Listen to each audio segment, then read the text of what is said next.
Hey everyone, Cody here with RSG Outdoors. Today's video, I'm going to show you guys how I built my live well that I use for catfish tournaments. But first, the RSG Outdoors channel has been delivering a video once every week. I finally kind of sorted out what kind of schedule I want to do, so we're going to be releasing a video every Wednesday at 12:30 p.m. from this point forward. We're also going to be trying to release at least one bonus video for every month. So I really enjoy my boat. It's a very customizable boat. I've been able to attach 12 rod holders, a bimini top, and everything like that without ever having to drill a hole in the boat. The rail on the sides is fantastic. The setup and layout of the boat are fantastic. They work great for me and the various types of fishing that I do. But for catfish tournaments, the live wells are a little lacking. I have both a forward and rear live well that are 23 gallons each, and that's just not enough to hold a large catfish. So I decided to build this one on my own, and I'm going to show you guys how I did it and give you guys a comprehensive list of everything you need to build one just like it. If you're smarter than me and want to make some improvements on this thing or know a way that I can improve it, let me know in the comments down below. Alright, so this is the custom live well that I built. It is 64 gallons in size, and if you want to build one just like it, here's what you're going to need. First of all, you're going to need a large container like this. This tote, I bought this at a hardware store. It is a 64 gallon tote.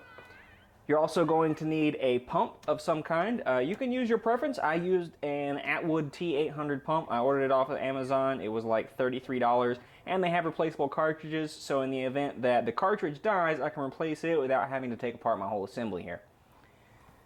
You're also going to need a couple of T-valves, you're going to need a couple of ball valves, a little bit of PVC fitting, which I'll explain all of them in a minute, and some hosing. So the hosing I recommend you use, get either a solid rubber hosing or get a heater hosing. Don't get clear vinyl hosing because it's not very pliable, it doesn't work very well, and it can be a real pain. Also, if you want to keep the system primed at all times, you're also going to need a couple of these.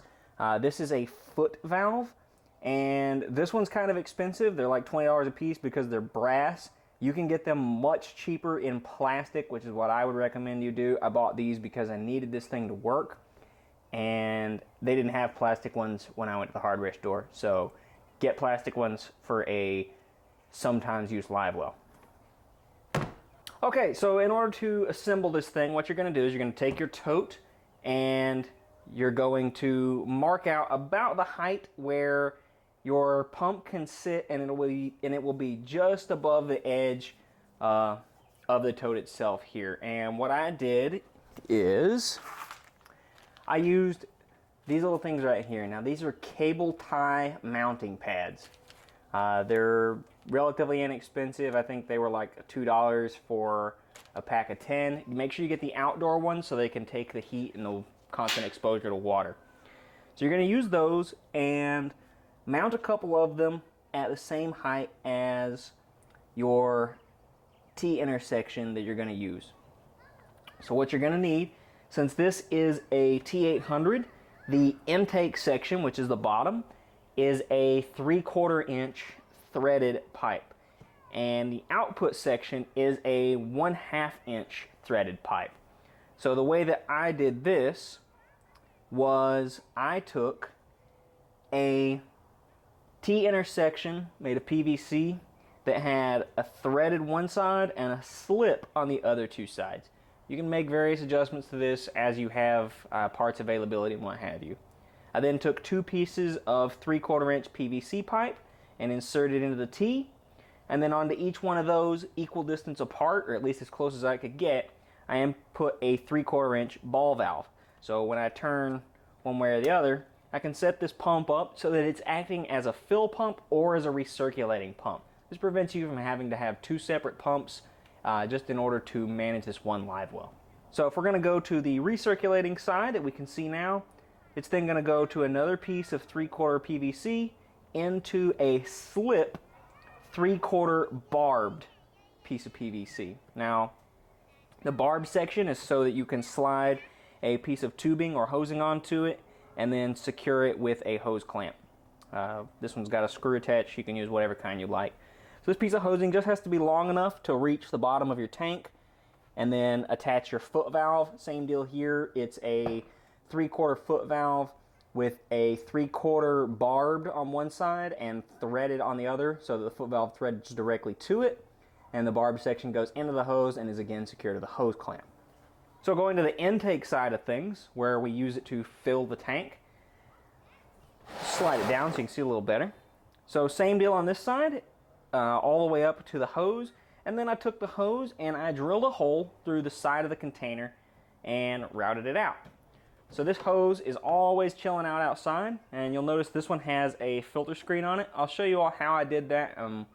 I'll talk you through why in a moment.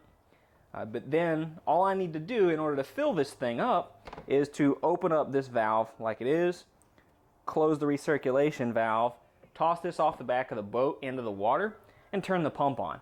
Once I do that, it's going to pump water into the tank and fill it up from the river.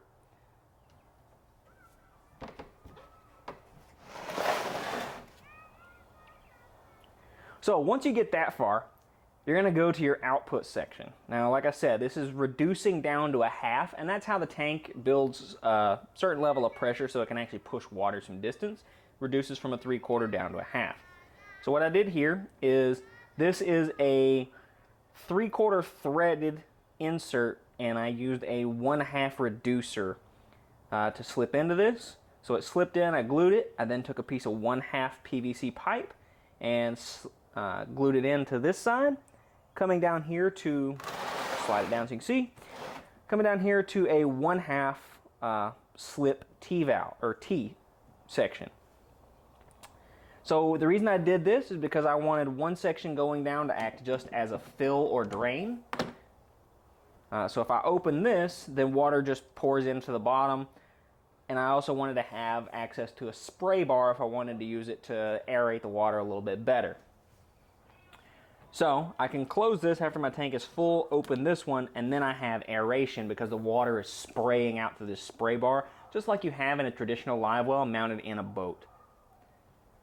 So the same deal here, T intersection, piece of 1/2 pipe going down to a slip 1/2 ball valve. Coming out of this side of the T intersection, piece of 1/2 pipe going to a 1/2 elbow joint. Another piece of 1/2 pipe slipping into a ball joint. And then from this ball joint, a piece of 1/2 PVC with an end cap on it. And then I've drilled some holes in this with a, I think I used a 1/8 drill bit, and I drilled like 8 or 9 holes in the bottom of this so that it could spray. And everything is mounted to the container itself with zip ties and using those cable tie retainers that I showed you earlier. And that's just so if I need to take the entire assembly out of the tank for some reason, I can just clip the zip ties, take everything out, do any kind of maintenance or work that I need to do, set it all back into place, and then just need a couple of zip ties in order to re-secure it. It's not fallen or moved yet, and yeah, it's been a pretty stable deal. I like it a lot. This is what I've been using as a drain hose. I still had a little water in it there. So all this is a piece of tubing that I had left over. I need a little bit longer one because this doesn't really reach outside the boat, so I'm kind of spraying it over the back of my boat and stuff like that. But get a piece that reaches off one side of your boat. So I took a piece of, I took a 1/2 elbow with a spigot end, so it's a little bit thinner than your standard 1/2 PVC. Lets you insert it in a pipe like this or in a piece of tubing like this, but it's not barbed. If you can find a barbed one, cool. And then I attached a small piece of 1/2 PVC and glued it in this end, but there's no glue here. You can sand this down and it'll taper and smooth out a little bit, but that's just so I can insert it in this end here. And there, that's secure. And now when I turn the pump on for recirculation, I just close this valve and open this one, and I can pump water out of the tank. So I had a filter screen over the foot valve on the outside, and I run one on the inside as well for recirculation. And the reason for that is, for the intake line, there's a lot of things in the river I don't want to suck up in and risk damaging the foot valve because they aren't cheap to replace. And on the inside, same deal.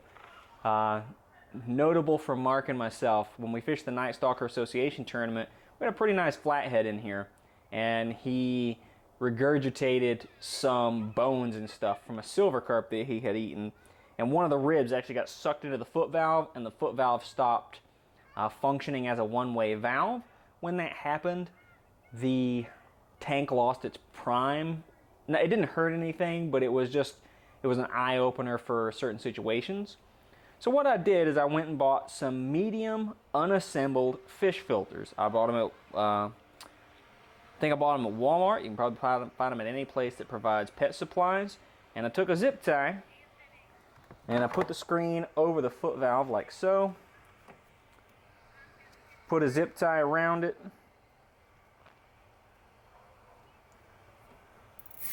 Like so. And tighten everything up.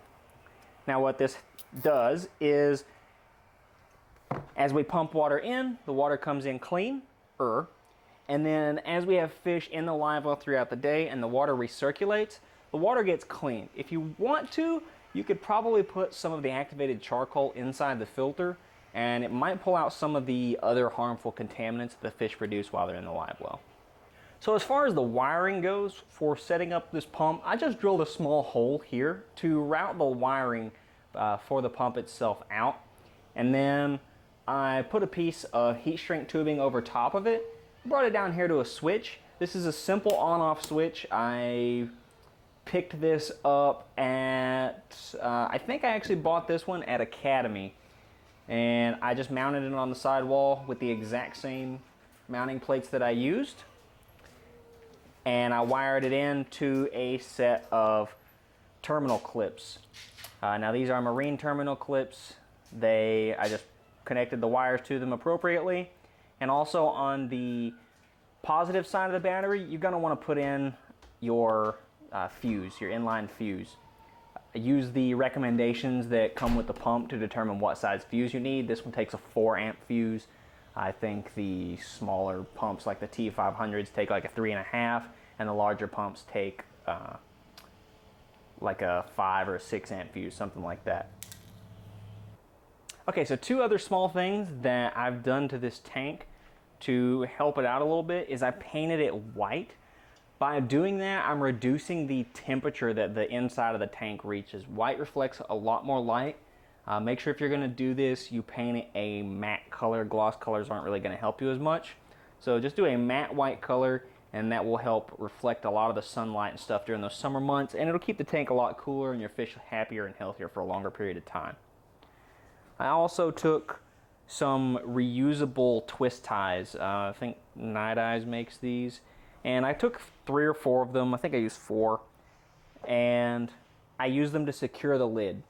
Because the latches, I use one latch to hold my intake hose, and the other one latches down. But if a large fish were to jump into this lid, it actually might be able to knock the lid off. But if we secure one side with 3 of them, obviously I would twist these together, and then secure one side with 3 of them, and then secure the other side with a single one. We have a quick access lid that we can just open like a normal hatch on a live well. And that lets us get our fish in or out quickly. And we have no risk of losing our fish that way. And we're spraying water, getting good circulation. Hey everyone, thanks for watching today's video. If you enjoyed it, make sure you leave a like and subscribe to the channel. I left the link for you right there.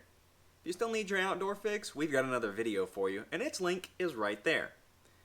Thank you so much for your support, and we'll catch you next time on RSG Outdoors.